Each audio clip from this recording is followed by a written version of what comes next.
이제 계약법에서 이야기하는 거는 채권법의 일부라 그랬잖아요. 계약법은.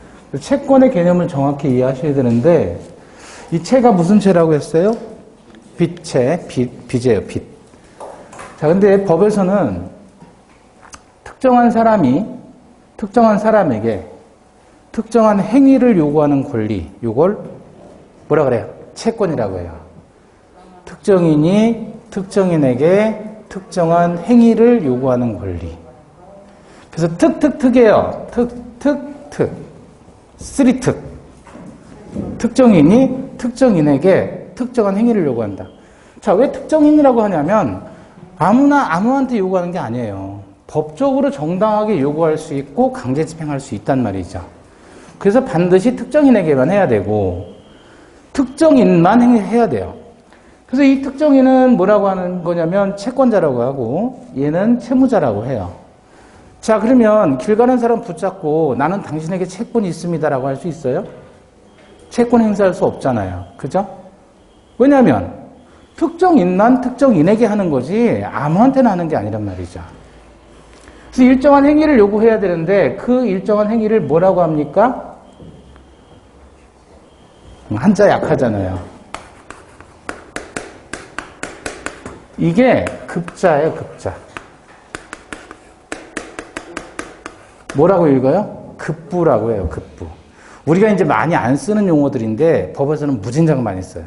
급부라고. 그러면 이게 뭐냐면 주다 그런 뜻이에요. 줄급. 이게 뭐냐면 합자잖아요, 합자. 합자가 뭐냐면 공깃밥을 뚜껑을 덮은 모습이에요. 그리고 이거 실사거든요, 실사. 그래서 공깃밥을 계속해서 주는 거예요. 연결해서. 이거 실사를 쓰면 거의 연결이라는 개념으로 이해를 하시면 돼요. 어근이. 계속해서 주는 거예요. 자, 요는 뭐라고 하냐면 줄부라 그래요, 줄부. 주다라는 뜻이에요. 이것도. 사람에게 마디촌이잖아요. 마디촌. 이게 손가락 한 마디를 마디라고 해요. 그거를 역시 계속해서 주는 거, 사람에게 주는 걸 급부라고 합니다. 결국 급부라는 건 뭐죠? 급부라는 말은 쉽게 말하면 급부가 뭐가 급부예요? 글자 그대로. 네? 주는 거. 줄급자, 줄부자잖아요. 주는 거. 그걸 급부라고 하는 거예요. 근데 급부의 글자 그대로 이야기하면 주는 건데 채무자가 해야 되는 행위를 법에서는 급부라고 하는 겁니다. 단어 그대로 급부라는 말은 준다는 거예요. 달라고 얘기하는 거예요. 얘가 얘한테 채권자가 채무자에게 해달라고 얘기했을 때 그 해주는 행위를 우리는 급부라고 표현하는 거예요. 급부. 자, 그럼 뭐 해달라고 그러냐면 물건을 달라. 채권자가 채무자에게 물건 달라. 네? 그럼 이런 걸 뭐라고 표현하면 돼요? 물건 달라고 하는 채권을. 네? 물건 채권 그러면 돼요. 물건 채권. 물건을 달라. 집 달라 그러면 집 채권. 근데 이제 그 물건을 우리 법에서는 어떻게 나누냐면요. 특정물이고 특정물과 종류물로 이렇게 나눠요. 물건을. 특정물이다라고 하면 특별히 정한 물건이에요. 특별히 정한 물건. 아까 우리 물건을 분류할 때 부동산과 동산으로 분류했잖아요. 또 다른 걸로 분류할 수 있으면 다른 걸로 대체할 수 없으면 특정물이고 다른 걸로 대체가 가능하다면 그건 종류물이라고 표현해요. 또는 불특정물이라고 해요.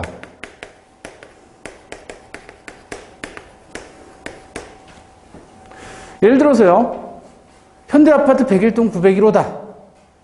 그러면 현대아파트 101동 901호 그거 못 주면 다른 걸로 대신 줘도 돼요? 집을 파는데 여러분 집을 샀어요. 현대아파트 101동 901호를 샀어요.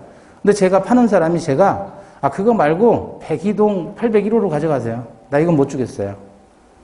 그렇게 하면 여러분 그대로 살 거예요? 안 사잖아요. 그건 다른 걸로 대체하면 돼요? 안 돼요? 안 되니까 그건 특정물이라고 하는 거예요. 특별히 그걸로 정했으니까. 예컨대 참이슬 소주 한 병이다. 땄더니 막걸리 냄새가 나요. 신내가 나요. 그럼 다른 걸로 바꿔줘요라고 할 수 있어요? 그런 건 불특정물 내지는 종류물이라고 하는 거예요. 종류물을 달라 그러면 그건 종류채권이라고 해요. 특정물로 달라 그러면 특정채권이라고 하는 거예요. 별거 없죠? 종류물로 달라 그러면 종류채권, 특정물로 달라 그러면 특정채권. 그냥 붙이면 되는 거예요. 달라고 하는 건 전부 채권인 거예요. 이렇게 하니까 좀 어려워 보이지만 별거 아니에요. 그럼 배우자는 대체할 수 있어요? 오래 살면 대체할 수 있죠. 초창기는 대체가 안 되잖아요, 배우자는. 그러면 그게 특정 채권이 종류 채권으로 바뀌는 과정인 거예요. 오래 살면 종류 채권이 된다.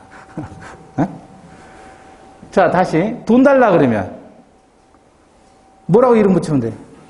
특정물 채권, 특정물을 달라 그러면 특정 채권이라고 하고 종류물 달라 그러면 종류 채권이라고 한대요. 돈 달라 그러면 무슨 채권? 금전 채권.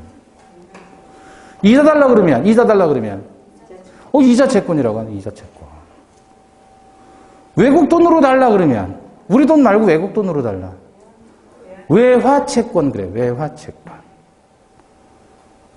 일해 달라 그러면 사장님이 직원한테 너 일해. 내가 월급 줬는데 왜 일 안 해? 일해 달라라고 하면 무슨 채권? 응? 일해라 채권이지 뭐. 일해라 채권. 꼭 이름을 붙여야만 채권인 게 아니에요. 채권의 종류. 지금 이게 급부의 종류가 많잖아요. 무궁무진하게 많은 거예요. 그럼 가수한테 공연계약 했으니까 노래해달라. 그럼 무슨 채권? 노래해달라는 채권이에요. 그러니까 우리가 채권이라고 하면 꼭 돈 받을 사람이 채권자고 돈 갚을 사람이 채무자라고 얘기를 많이 하는데 그것만 채권 채무가 아니다. 자, 예를 들어 집을 파는 사람이 있고 집을 사는 사람이 있어요. 파는 사람을 뭐라 그래요? 매도인. 좀 이따 볼 거예요. 사는 사람은? 자, 그러면 매도인은 매수인에게 뭐 달라고 요구할 수 있어요? 돈 달라고 요구하죠? 그럼 얘는 금전 채권자. 그럼 얘는 금전 채무자. 그죠? 그럼 얘는 얘한테 뭐 달라고 할 수 있어요? 집 달라고 요구할 수 있죠? 그러면 집을 기준으로 했을 때 얘는 뭐야? 집을 기준으로 하면 물건의 채권자가 되는 거예요. 뒤집어서 얘는 물건, 집의 채무자. 자, 그 물건을 특정물로 봐야 돼요? 종류물로 봐야 돼요? 매매에서 목적물은? 그렇죠. 얘는 그래서 특정 채권자. 얘는 특정 채무자. 따라서 이 사람의 채권은 상대방의 채무가 되는 거고 이 사람의 채권은 또 상대방의 채무가 되는 거예요. 그러니까 돈 받는 것만 채권이 아니다. 뭐뭐를 요구하면 그게 전부 채권이라고 하는 거예요. 요구할 수 있다면, 법적으로 요구할 수 있다면 전부 그걸 채권이라고 하자. 채권 이해하셨어요, 이제? 채권이 뭐라고요? 요구할 수 있는 권리. 그래서 나는 복잡한 거 싫습니다. 좋아요. 싫은데, 원래 채권의 뜻이 뭐라고 그랬죠? 특정인이 특정인에게 특정한 행위를 요구할 수 있는 권리를 채권이라고 했잖아요. 그죠? 근데 앞으로 우리 채권 그러면 그냥 이렇게 생각하시자고요. 청구권이라고 생각하시면 돼요. 그게 채권이에요. 돈 달라고 요구하면 돈 채권, 집 달라고 요구하면 집 채권, 일해달라 얘기하면 일 채권. 아시겠죠? 그래서 상대방이 요구하면 그게 채권이 바로 청권이다. 근데 이거는 같다라는 뜻인데 이렇게 하는 거는 뭘까요? 유사하다. 100%는 아니다. 그런 의미예요. 근데 굳이 채권하고 청권 구별할 필요는 없고 우리는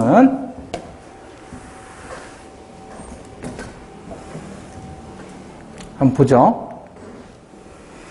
자, 그러면 채권은 특정인이 특정인에게만 한다 그랬지.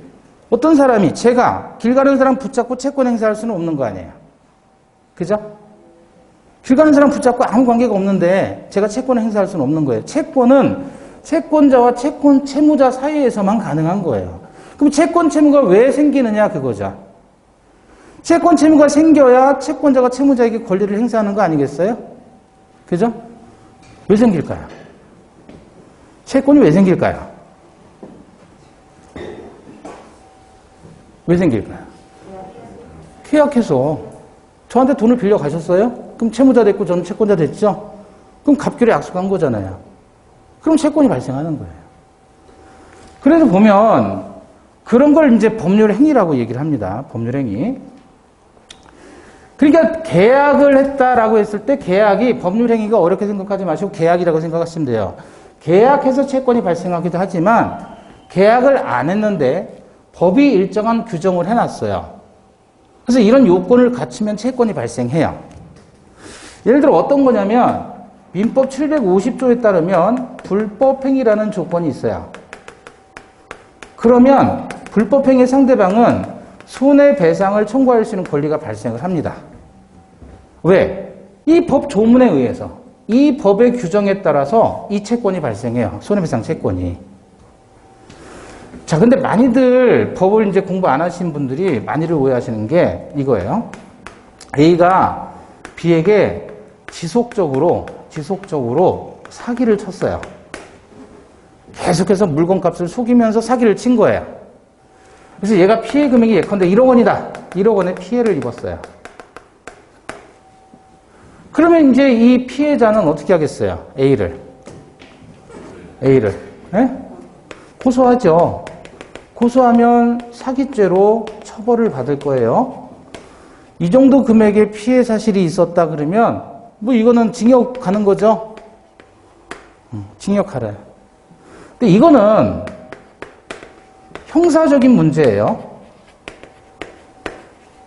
형사라는 말은 우리가 공부하는 건 지금 민법이에요. 그죠? 민법은 민사와 관련된 문제예요. 형사라는 말은 이것도 군법이에요. 국가와 개인 사이에 형벌을 내리는 관계가 이게 형사 문제예요. 법원도 달라요. 이거를 재판하는 데는 뭐라 그러고요? 형사법원이라고 하는 거고, 그런데 문제는 피해 금액 1억 원을 얘가 얘한테 청구를 해야 되겠죠? 그래서 금전의 손해배상 청구를 하는 관계는 민사 문제인 거예요. 요거는 민사법원에서 하는 거예요. 따라서 이거 같은 거에 다른 재판이에요. 완전 다른 재판이에요. 이거는 경찰이 수사해서 검찰이 기소를 해서, 기소한다는 말은 소를 제기한다는 얘기예요. 형사소송을. 그래서 피고인으로 재판받아서 유죄냐 무죄냐 그걸 따지는 거고, 유죄가 되면 이제 뭐 되는 거예요? 이제 구속되어서 수감되는 거예요. 거기까지예요. 그러나 민사법원에서는 지금 얘가 잘못한 걸 국가가 처벌을 해주는 거잖아요. 그건 별개로 얘가 얘한테 손해 입은 거는 청구를 해야 되겠죠. 그건 민사 문제라니까요. 근데 보통 사람들은 어떻게 생각하냐면, 자, A 입장에, 아유, 내가 진짜, 걸렸네. 재수없네. 그냥 몸으로 때우지 뭐. 라고 생각해요. 그래서 내가 구속돼가지고 몇 년 살다 나오면 그만이지. 라고 생각해요. 그건 형사 문제고, 민사 문제는 남아있는 거예요. 이것 따로예요. 그럼 A 입장에서 변호사를 선임하겠죠? 변호사 선임하거나 또는 국선을 붙이거나 뭐 할 거 아니에요. 그럼 변호사 선임할 때 두 건으로 가는 거예요. 민사 따로, 형사 따로. 얘 300, 기본. 좀 깎아서 한 200 해줄게, 뭐 이렇게. 변호사들이 그렇게 해요. 별건인 거예요. 다른 거예요. 징역 살고 나왔다고 채무가 없어지는 게 아니에요. 그거는 살고 나온 거고, 이거는 별개로 평생 가는 거예요. 몸으로 때운다? 천만의 말씀. 안 돼요. 이해되시는 거예요? 그러니까 얘는 얘한테 강제 집행을 해가지고 이 돈을 받아내겠죠. 피해 금액을. 그럼 이 돈은 이 채권은 왜 생긴 거예요? 불법행위의 요건을 갖췄기 때문에 당사자가 약속을 하든 안 하든 상관없이 무조건 생기는 거예요. 또는 A가 길을 가는데 B가 폭행을 했어요. 그 전체 4주가 나왔어요. 그럼 이거는 형사 문제로 고소를 하죠. 그럼 얘가 이제 감옥 가고 말고예요. 그거는. 이거 형사 문제. 그리고 얘가 다쳤잖아요. 그럼 피해, 손해가 생겼죠. 손해배상을 청구하는 건 별개라니까. 이건 민사 문제고. 손해가 얼마냐? 내가 이렇게 다쳤기 때문에 내가 일을 해서 돈을 벌 수 있었는데 너 때문에 내가 일을 못했고 돈을 못 벌고 거기에 따라서 치료비, 위자료 이런 거 다 청구하는 거예요. 그거는 별개. 얘하고 다른 거예요. 그러니까 하나의 사건이 형사 문제도 걸리고 민사 문제도 걸릴 수 있다. 근데 형사 문제에 걸려가지고 형사적으로 내가 구속됐다. 그래서 몇 년 살고 나왔다 그래서 민사가 없어지는 게 아니라고요. 이건 평생 가는 거예요. 평생. 아시겠죠? 근데 이렇게 요 손해배상이 발생하는 것은 얘하고 합의한 게 아니잖아요. 계약한 게 없잖아요. 그래도 이 750조라는 민법의 규정 때문에 채권이 발생한다. 법이.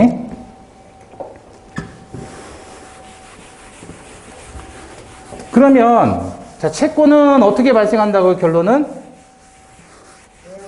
계약에 의해서 발생하거나 법률의 규정에 따라서 채권이 발생해요. 계약 안 했어도. 이런 경우 아니라면 채권은 발생하지 않습니다. 자, 근데 우리 공부하는 것은 두 가지예요. 계약으로 발생하는 게 그 계약이 전형 계약이 있고 비전형 계약이 있어요. 자, 여기서 전은 뭐죠? 전은? 법전이에요, 법전. 형은 형태. 법전의 조문의 형태로 나와 있는 걸 전형계약이라 그래요. 그리고 법전의 조문 형태로 나와 있지 않은 것을 비전형계약이라 그래요. 근데 전형계약은 법전의 형태를 둔 계약이라 그랬잖아요. 민법 제 몇 조 이렇게 찾아보면 조문에 계약이 다 나와요. 계약의 명칭이. 그게 15종이 있어요. 그걸 전형계약이라고 합니다. 그래서 어디를 보시냐면 409페이지에 채권의 발생 원인 그래서 2번, 네모 2번 찾았어요? 예, 채권은 주로 법률의 규정이 있는 경우나 계약에 의해서 발생하는 것이 보통이다. 그래서 법정 채권이거나 또는 약정 채권, 계약으로 발생한다 그러면 약정 채권이라 그래요. 채권이 발생하는 원인으로서 민법에는 계약의 종류를 15가지로 정하고 있고 이를 뭐라 그래요? 전형계약이라고 합니다. 그게 15개가 있다는 거예요. 한 장을 넘겨보시면 전형계약의 분류 그래서 박스 있죠. 거기 나와 있잖아요. 그 15가지가 전형계약이고요. 그래서 얘네들은 이름을 다 붙여놨어요. 계약의 이름을. 그죠? 그래서 전형계약을 다른 말로는 있어요. 뭐가? 이름 명자. 이름이 있는 계약이 유명계약이고 얘는 이름이 없어요. 그래서 무명계약이다 이렇게 표현하는 거예요.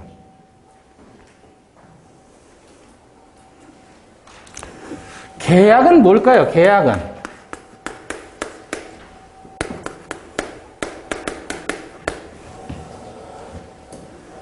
계약은 뭘까요?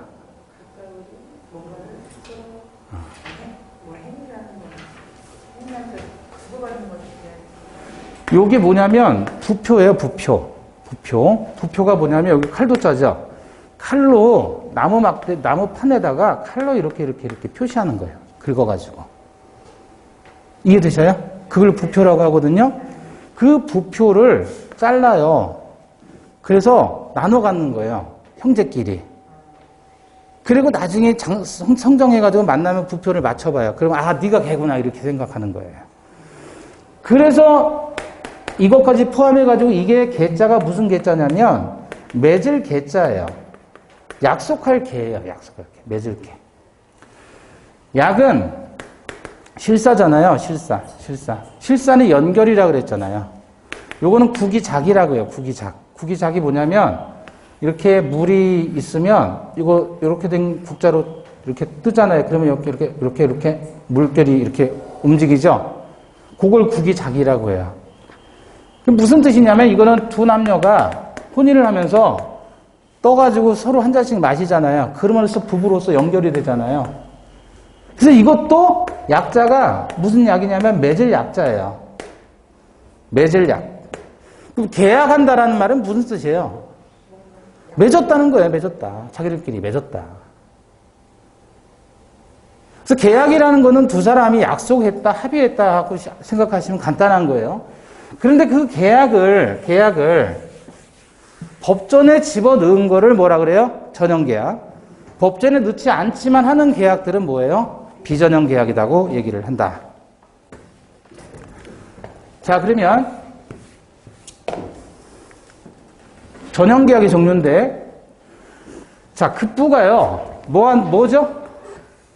급부가 뭐라 그랬어요? 주는 건데, 우리는 이제 거기서 한 단계 더 나아가야죠. 급부가 뭐라 그랬어요?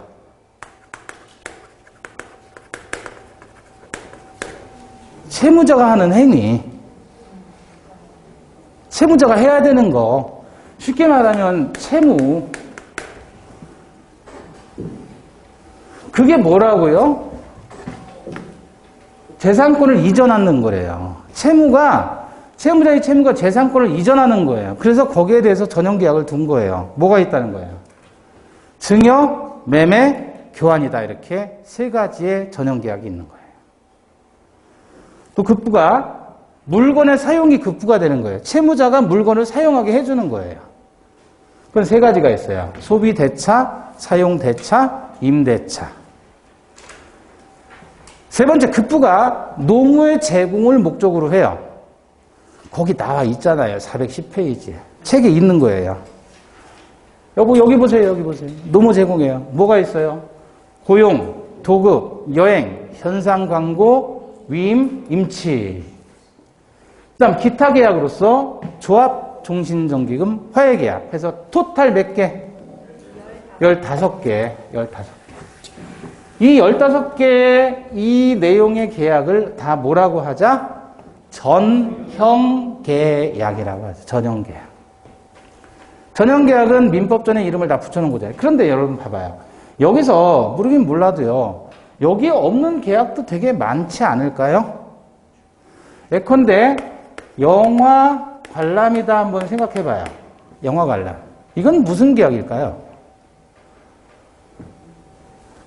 극장이라는 데를 빌려주는 거잖아요. 그럼 임대차가 들어가 있네요. 그죠? 그리고 단지 공간만 빌려주는 게 아니라 지금 상영을 해야 되잖아요. 상영을 한다면 그건 도급의 의미도 들어가 있는 거예요. 안 그래요? 또, 뭐 할까요? 예를 들어서. 네? 술 마시는 계약이다. 술 마신다. 그러면 술집 사장님하고 여러분은 계약을 하는 거예요. 그죠? 어떤 계약이에요, 그거는? 음식에 대해서 여러분이 먹는 거잖아요. 그럼 일종의 도급의 의미가 들어가 있고요. 장소 공간을 빌려주는 거죠. 임대차 의미도 들어가 있죠. 서비스가 들어가죠. 그 서비스라는 건 사용대차가 될 수도 있는 거고. 여러 가지가 묶이는 계약들이 훨씬 더 많다. 그 중에서 특징적으로 민법에서 정하는 계약이 이것이다. 그냥 이것만 있는 게 아니고 급부의 종류가 무진장 많잖아요. 똑같은 술집이라도 여기는 서비스 안주가 2개 나오는 데가 있고 서비스 안주 3개 나오는 데가 있고 4개 나오는 데도 있어요. 같은 술집이라도. 그럼 급부의 내용이 다 다르잖아요. 그런 걸 다 뭐라고 해요? 비전형 계약. 자, 그런데 우리는 전형 계약을 공부를 해야 되고 이 전형 계약의 뜻은 이제 차차 설명드릴 건데 그 중에서 우리 시험 범위가 되는 거 간단해요. 요 3개. 요것만 우리 시험 범위. 나머지는 시험 범위가 아니에요. 얼마나 좋아요. 그죠? 예. 이게 다 할 필요가 없다는 얘기죠. 부동산과 관련된 거니까 우리가 공부하는 건. 자, 그럼 여기 봐봐요. 이제 갑의 급부가 재산권을 이전해 주는 게 급부입니다. 그죠? 이게 급부란 말이에요. 근데 상대 측에서 반대로 해야 되는 급부예요. 이걸 반대급부라고 해요. 다시 말하면 급부에 대한 대가를 뭐라고 표현해요? 반대급부. 아, 급부가 뭔데요? 채무자의 행위. 이 사람이 집을 주잖아요. 거기에 대해서 얘는 뭘 주냐? 대가로. 그걸 반대급부라고 한단 말이에요. 반대급부란 말을 다른 말로는 뭐예요? 대가라고 하는 거예요. 대가. 대가가 없어요. 얘가 이걸 주는데 대가는 안 주는 거예요. 이런 계약을 뭐라고 한다? 증여계약이라고 한다. 주는 사람을 뭐라 그래요? 증여자. 받는 사람을 받을 숫자 써서 수증자. 재산권 이전에 대해서 반대급부가 금전이에요. 이러면 이런 계약을 뭐라고 표현하는 거예요? 매매라고 하는 거예요. 재산권 이전에 대해서 반대급부를 금전으로 지급하면 그게 매매라고 하는 거예요. 그랬을 때 파는 사람을 뭐라 그래요? 사는 사람을 이렇게 이야기를 한다. 근데 반대급부가요, 금전 이외의 재산권이다. 이런 걸 뭐라 그래요? 교환이라고 합니다.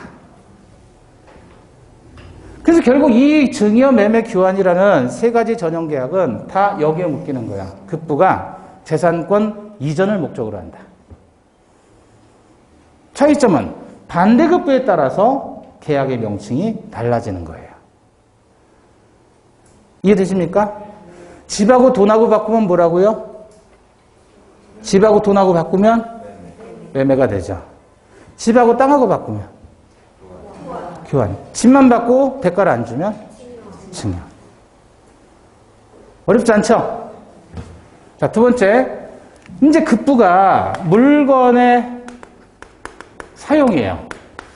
근데 이 물건도요, 크게 두 가지로 나눕니다. 아까는 우리 뭐 특정물 또 불특정물 이렇게 나눠봤잖아요. 그리고 또 부동산과 동산도 나눠봤죠. 근데 물건을 또 이렇게도 나눌 수가 있어요. 소비물과 비소비물로 나눌 수가 있어요. 소비물과 비소비물. 안 써도 돼요. 그냥 들으시면 돼요. 소비라는 말은 무슨 뜻이에요? 글자 그대로 사용해서 없어지는 거죠. 한 번 쓰면 없어지는 물건을 소비물.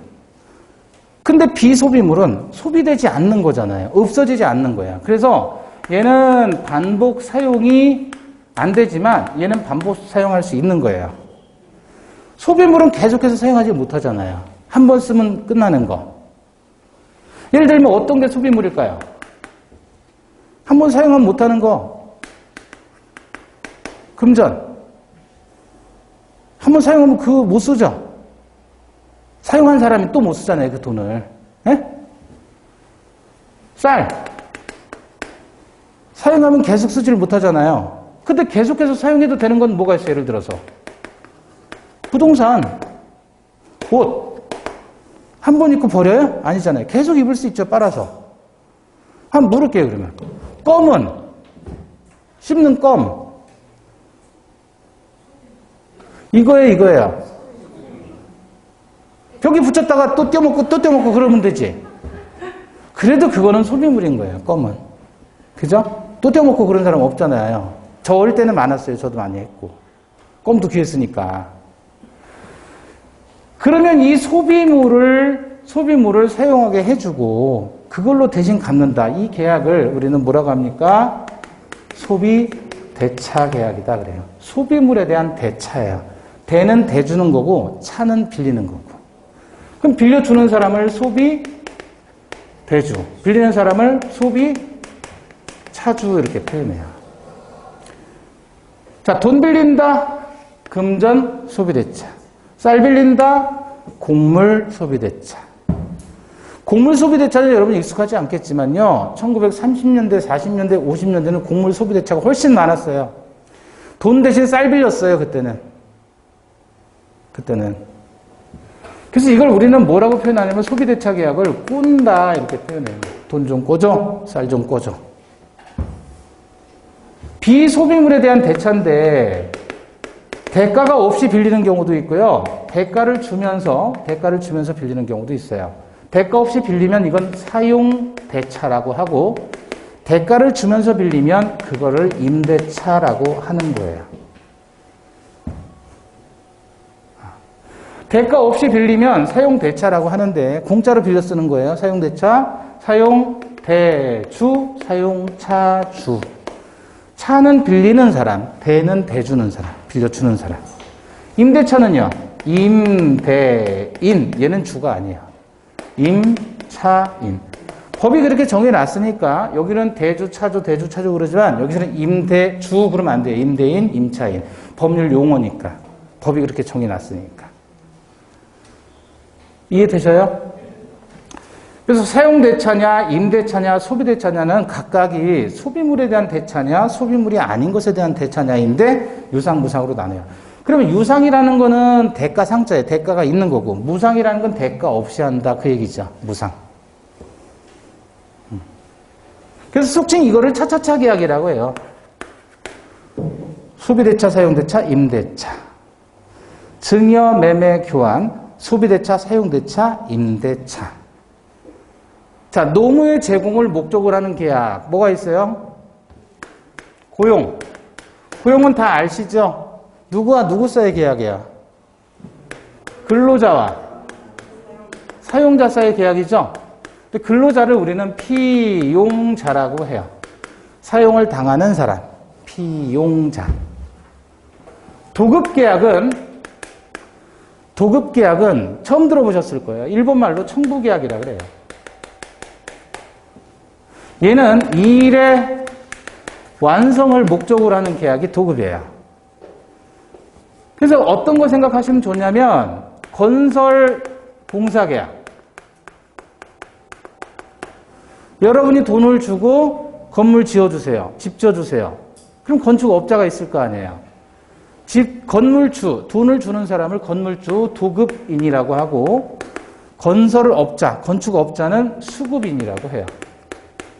그래서 건물을 완성해달라고 요구하는 계약. 이게 도급계약이에요. 도급계약. 여행계약. 여행계약 다들 아시겠고. 현상광고. 요건 좀 생소할 거예요. 현상광고. 현상금 거는 거예요. 말 그대로. 지정한 행위가 있어요. 예컨대 홈플러스 갔는데 응모권에다가 써가지고 응모를 하려는 거예요. 그 응모하는 게 지정행위예요. 그래서 응모자가 광고자하고 계약을 하는 거예요. 그래서 여기서 추첨을 통해서 한 분 마티즈를 드리겠습니다. 그러면 이게 현상 광고 계약이라고 하는 거예요. 그래서 지정행위를 완료하게 되면 그 지정행위가 응모권에 쓰는 거란 말이에요. 그걸 완료하면 그 중에 추첨을 통해서 한 명에게 상금, 선물을 주는 거예요.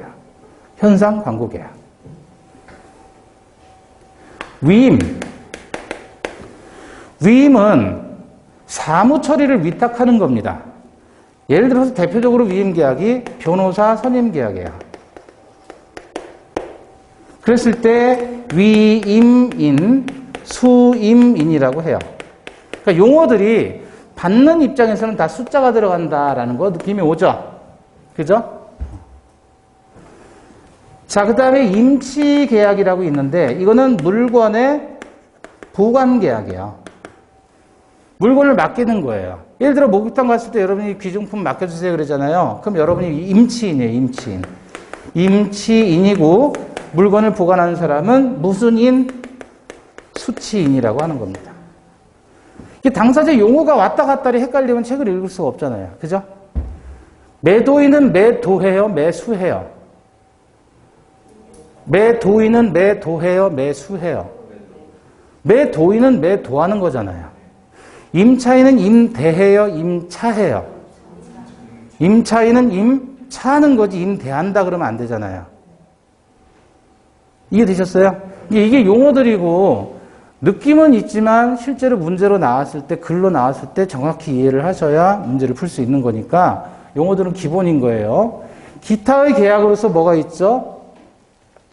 조합, 종신, 정기금, 화해계약이에요. 화해계약은 합의서 쓰는 계약이라고 생각하시면 돼요. 교통사고 났을 때 합의서 쓰잖아요. 분쟁의 당사자가 일복씩 양보함으로써 분쟁을 종국적으로 종결시키는 계약을 화해계약이라고 해요. 합의서 쓰는 계약이 대표적인 화해계약이다. 그리고 합의서 쓸 때는 우리 상식이죠. 끝에다가 반드시 뭐라는 문구 써요? 향후 일체의 민, 형사상의 책임을 묻지 않겠습니다. 라고 쓰잖아요. 관용적으로. 이거 중요해요? 중요하지 않아요? 합의서 쓸 때 이거 중요한 거예요. 민사문제 걸지 않겠고 형사문제 고소하지 않겠다. 아까 민사 형사문제 별개라 그랬죠? 이게 항상 넣는 거예요. 뭐든 합의서 쓸 때는. 종신토록 정기적으로 돈을 준다는 게 종신정기근계약이에요. 그런 게 있어요? 죽을 때까지 돈 준다는 건데? 그럴 수 있어요? 있죠? 어떤 거예요? 예를 들면 연금. 김밥하는 CEO라는 거 들어보셨어요? 책이 있어요. 제목이 김밥하는 CEO예요. 거기 김 모 회장이 이제 자기가 미국 가가지고 김밥 장사를 시작을 한 거예요. 근데 스시라는 거 아시잖아요, 스시. 스시는 이제 일본 그 초밥, 그건데, 초밥이라고 하잖아요. 한국의 스시가 김밥이라고 해서 나름 프랜차이즈로 성공을 시켰어요. 대박을 친 분이에요. 근데 이분이 어떻게 했냐면, 미국에서 이제 고생 하다가 김밥 좀 내가지고, 이 김밥을 말아놓고 잘라가지고 파니까 사람들이 동요를 안 하더라는 거예요. 그런데 김밥을 많은 과정을 보여줬더니 사람들이 관심을 갖고 그래서 전국의 매장을 이제 낸 거예요. 홈플러스 같은 데다가. 그래서 이제 성공을 했어요, 나름.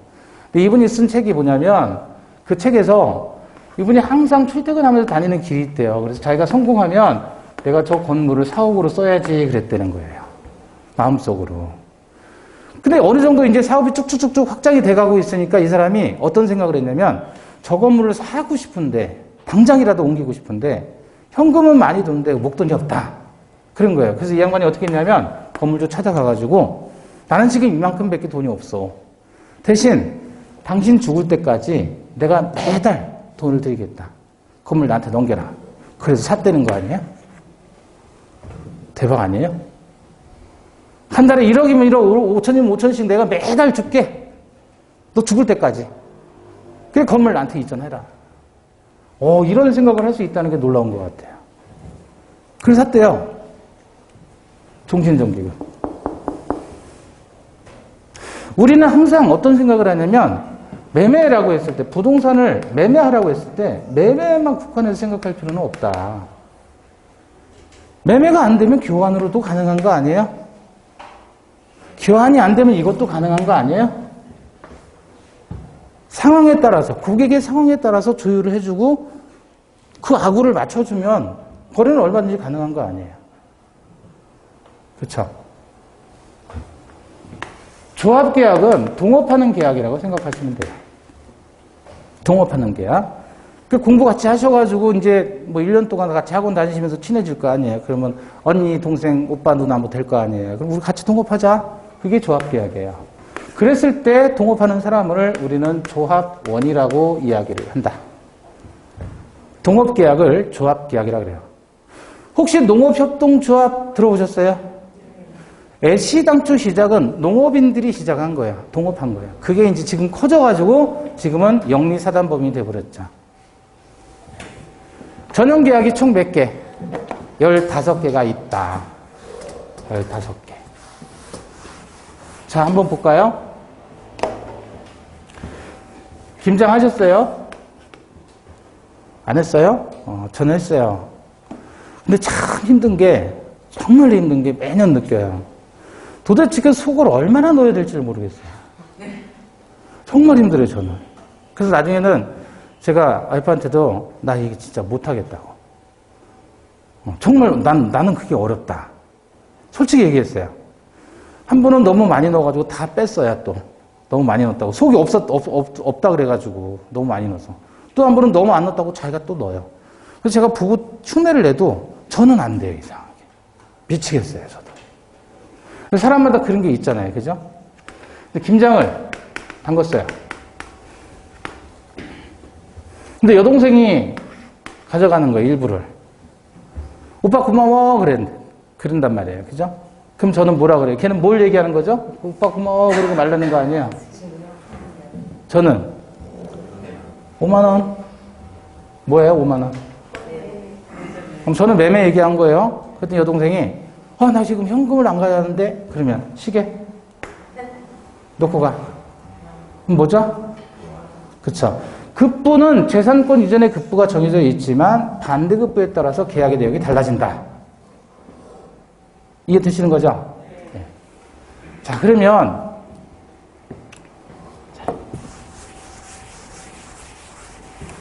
여기서 전환계약을 이제 분류를 합니다. 전환계약을 분류하는데 413페이지가 보시면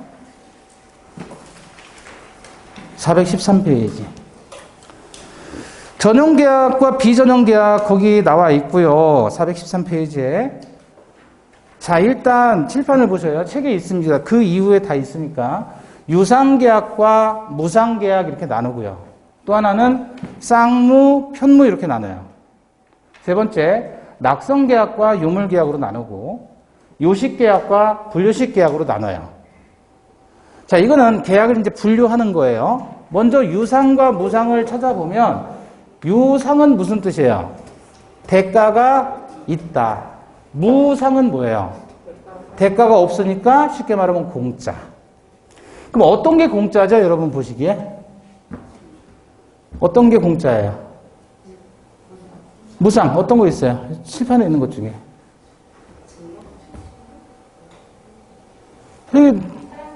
사용대차. 사용대차는 무상이잖아요. 그죠? 매매는 그럼 뭐예요? 매매는?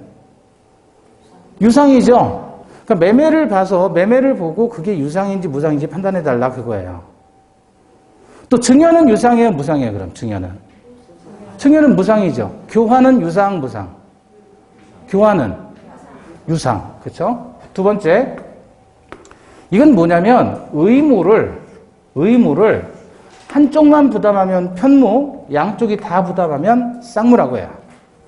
자, 매매계약은 쌍무일까요? 편무일까요?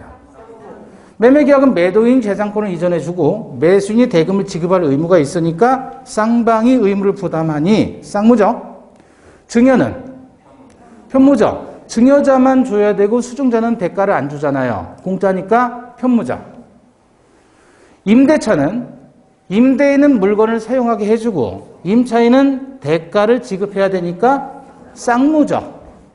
사용대차는 사용대주는 빌려줄 의무가 있고 사용차주는 공짜로 쓰는 거니까 의무가 없죠. 얘는 뭐예요?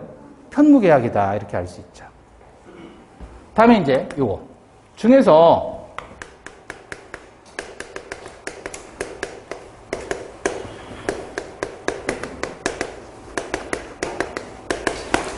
낙성계약과 유물계약으로 나뉠 수 있는데 승낙이 있으면 계약이 성립하는 걸 뭐라 그래요? 낙성. 승낙이 있으면 계약이 성립해요. 아무것도 필요 없어요. 그러니까 이거는 한마디로 합의만으로 계약이 성립하는 겁니다. 합의만 있으면 돼요. 합의. 근데 얘는 필요하다. 물건이 필요한 거예요. 계약이 되기 위해서는 합의만 가지고는 안 되고 실제 뭐가 있어야 되는 거예요. 물건이. 그걸 유물계약이라 그래요. 유물계약. 낙성계약은 합의만 있으면 돼요. 아무것도 안 해도 되는 거예요. 합의만 있으면 돼요. 그런데 유물계약은 반드시 뭔가 물건이 있어야 돼요. 우리 민법 15가지 전형계약은 다 낙성이야. 다. 요거 다. 전형계약 전부가 전부 낙성이에요. 그러니까 뭐만 있으면 되는 거예요. 합의만 있으면 돼요. 유물계약은 딱 하나만 있어요. 현상광고. 현상광고만 유물단지예요. 얘만. 왜냐하면 현상광고는 지정행위를 완료해야 된다는 유물계약이에요. 근데 나머지는 전부 낙성계약이에요. 매매도, 증여도, 교환, 임대차, 사용대차 전부 다 뭐예요? 무슨 계약? 낙성계약. 뭐만 하면 된다? 합의만 하면 된다. 그래서 여러분 실제로 우리 교과서에 보면 예를 들어 어디를 보시냐면 456페이지 한번 봐보세요. 456페이지.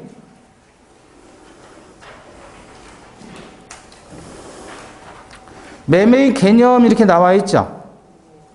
456페이지 매매의 개념에서 매매는 당사자 한쪽이 재산권을 상대방에게 이전하기로 뭐하고?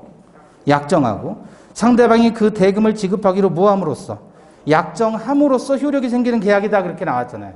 여기서 반드시 약정이라는 말이 들어가는 거예요. 왜냐하면 상대방이 대금을 지급함으로써 효력이 생긴다 그러면 틀린 표현이에요. 지문이 틀렸다고요.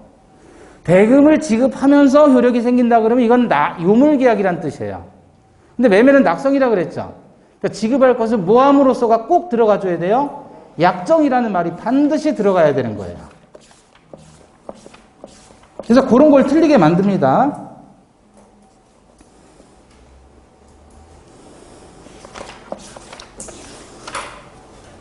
자, 다시 482페이지 보셔요. 482페이지.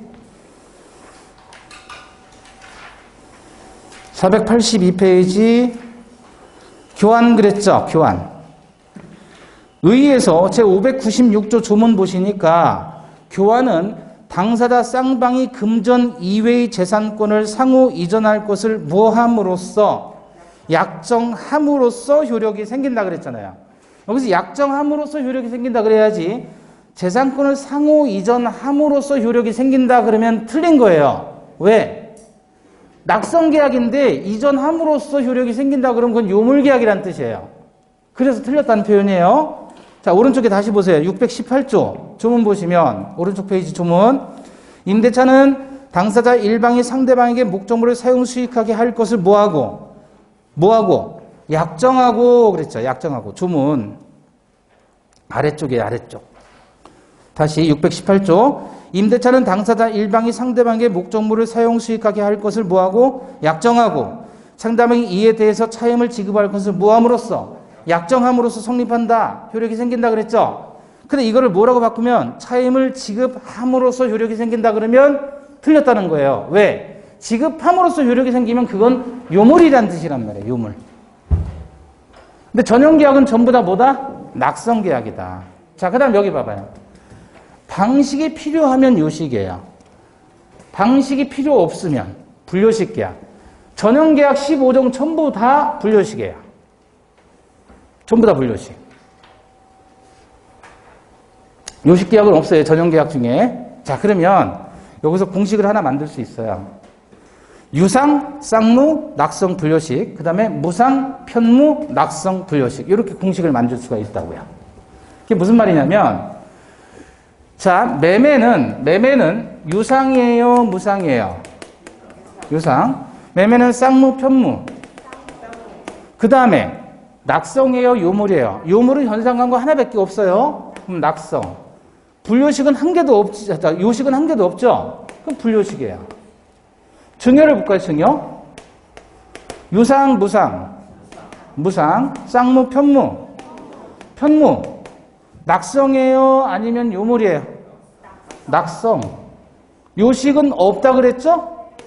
불요식으로 분류할 수 있겠네요. 그죠? 그래서 공식이 돼버리는 거예요. 여러분 머릿속에 뭐만 생각하신대요?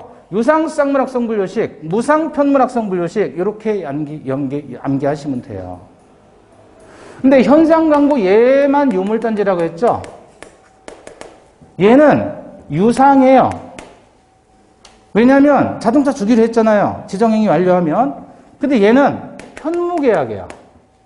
그리고 얘만 뭐라 그랬죠? 요물계약이고 불요식이에요. 그 얘만 특이한 놈이에요. 얘만. 얘가 요물단지. 얘가 요물단지. 나머지는 다 낙성이에요. 지급할 것을 약정함으로써 성립한다 그래야 되는데 얘는 약정함으로써 성립하지 않아요. 자, 무슨 말을 하고 싶은 거냐면 유상인데 얘는 편무로 가네요. 유상인데 대다수는 쌍무로 가야 되는데 얘만 편무로 가요. 그러니까 모든 유상 계약은 쌍무 계약이다 그러면 맞아요? 틀려요? 틀린 표현이에요. 왜? 얘는 유상인데 편무잖아요. 그죠? 그런데 이렇게 말하면 어때요? 모든 쌍무 계약은 유상이다 그러면 맞아요? 틀려요? 쌍무는 100% 일로 가잖아요. 그죠? 그럼 이건 맞는 거예요. 그래서 앞으로 이렇게만 생각하셔요. 첫 번째, 유상이면 쌍무, 낙성 분류식은 붙이면 되는 거라 그랬잖아요. 이거 나 공식이에요. 유상이면 쌍무고 무상이면 편무인 거예요. 아시겠죠? 유상, 쌍무 낙성 분류식. 무상, 편무 낙성 분류식. 낙성 분류식은 그냥 붙이는 거예요. 제가 K대 얘기를 자주 하는데, 군대 갔을 때 저는 이제 행정병이었단 말이에요. 그럼 전화를 받아야 되는데 전화 받을 때 일단 통신보안 그래요. 통신보안. 이게 꼭 들어가야 돼요. 전화 받으면 여보세요 그러면 맞아 죽어요. 통신보안. 14번 이병 강근호입니다. 일단 이렇게 이게 인사예요. 이게 인사. 전화하는 게 너무 힘든 거예요. 그래서 처음에 받으면 통신보안 14번에 이병 강근호입니다. 이렇게 했거든요. 이등병 때. 근데 이 짬밥이 많은 구참들 보니까 통신보안 끝이에요. 통신보안 이게 나는 지금도 얘기 안 하고. 이야, 그래서 이게 짬밥의 차이구나. 안 들려요. 안 들리는데 서로 알아요. 바쁜데 무슨 언제 이거 다 듣고 있어요. 전화하는 사람 관심도 없는데. 그냥 배웠으니까 한 거고. 그죠?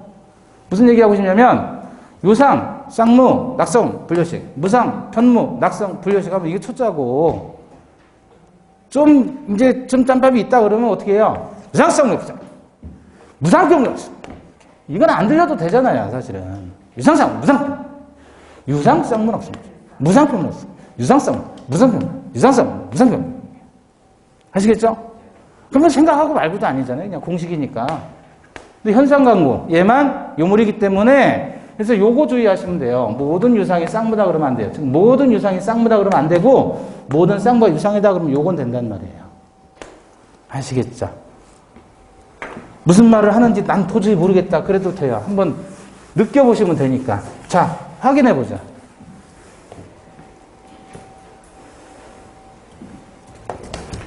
무슨 첫날인데 문제까지 푸냐. 풀 수 있으면 풀어야죠. 자, 쌍무기역에 해당되는 것 뭐예요? 찾았네요. 그죠? 맞아요. 편무죠? 그럼 X잖아요, X. 쌍무가 아니라 편무. 모든 유상은 쌍무다. 유상성은 무상편. 맞아요, 틀려요? 틀렸죠. 모든 쌍무가 유상이죠. 현상광구 계약은 요물이다. 얘만 요물단지라고 했잖아요. 더 해봐요.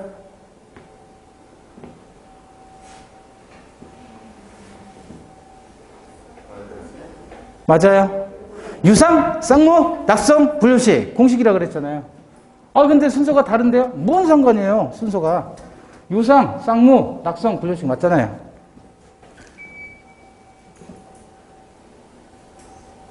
자, 조금 난이도 있네, 이제. 현존이라는 건 현재 존재해야 된다. 현재 존재한다. 그걸 현존해요. 현존. 자, 매매는 낙성계약이라 그랬죠? 그죠? 그럼 뭐만 있으면 된다는 거예요? 합의만 있으면 매매는 되는 거죠?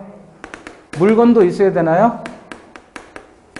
물건 없어도 합의만 있으면 되는 거예요.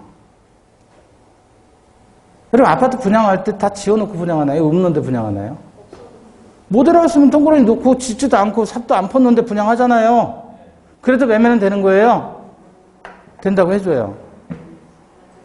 그래도 매매는 된다니까. 왜? 낙성계약이니까. 지금 자동차 주문하려면 1년 기다려야 된대요. 잘 나가서. 근데 지금 매매계약 할 수 있어요? 아직 생산도 안 된 걸? 할 수 있어요? 있잖아요. 합의만 있으면 된다니까, 매매는. 물건이 현재 없어도 상관없는 거예요, 매매하는 건. 주는 날짜를 맞춰가지고 전달만 해주면 되는 것이지. 현존할 필요 없습니다. 이 의미예요. 맞아요? 틀렸어요? 맞았어요? 틀렸어요? 네. 어디가 틀렸어요? 약정만 하면. 그렇죠. 이게 틀렸잖아요. 지급함으로써 성립한다 그러면 안 되고, 지급할 것을 자, 이렇게 성립한다 그랬죠. 이렇게. 이게 반드시 들어가야 된다. 이렇게 지급함으로써 성립한다 그러면 이건 무슨 뜻이라고요? 이건 유물이란 뜻이에요. 유물계약이 아니잖아요. 낙성기재. 그러니까 합의만 있으면 되는 거예요. 맞아요?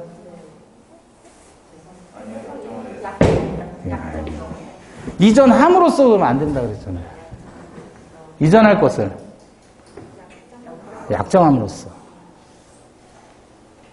아이씨, 그러면 뒤에 그냥 약정함으로써 성립한다 그러면 맞는 거고, 약정이 안 들어가고 뭐 함으로써 성립한다 그러면 틀린 거예요? 그런 거예요.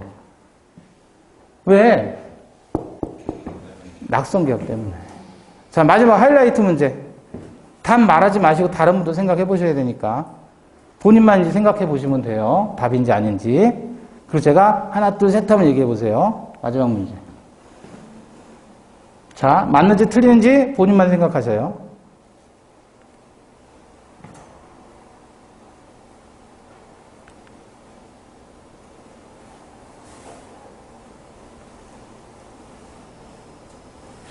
점점 이상한 내용들 나오네. 그죠? 네. 자, 문제가 뭐였냐면, 옳은 거 찾으라 그랬습니다. 정답은?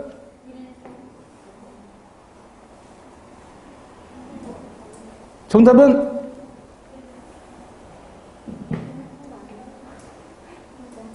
옳은 거잖아요, 옳은 거. 모든 유상이 쌍무다 그러면 틀렸다 그랬죠? 근데 모든 쌍무는 유상이다 그러면 맞잖아요. 근데 여러분 지금 여기 내려가면서 흔들렸어요. 저 뭐지? 보충지급? 왜 나와 이거? 무슨 뭐 유상계약에 한해서 위험부담이 나오고 처분권을 갖고 이런 거 이상한데? 그쵸? 근데 답은 이미 나온 거예요. 지금 이거 물어본 게 아니고 이거 물어본 거예요. 처음에는 쉬웠는데 긴가민가. 그래서 이렇게 하자 그랬잖아요. 유상, 쌍무, 낙성, 분료식. 무상, 편무, 낙성, 분료식인데 모든 유상이 쌍무다 그러면 틀린 거지만 모든 쌍무가 유상이다 그러면 맞잖아요. 이거 기억하시면 그냥 답이 나오는 거예요. 근데 정확하지 않으면 점점 흔들려져요, 이렇게. 그걸 말씀드리고 싶은 겁니다. 자, 그래서 오늘은 채권까지 공부했고 다음 주에는 물권하고 그 다음에 처음부터 진행을 할 거예요. 수고하셨습니다. 감사합니다.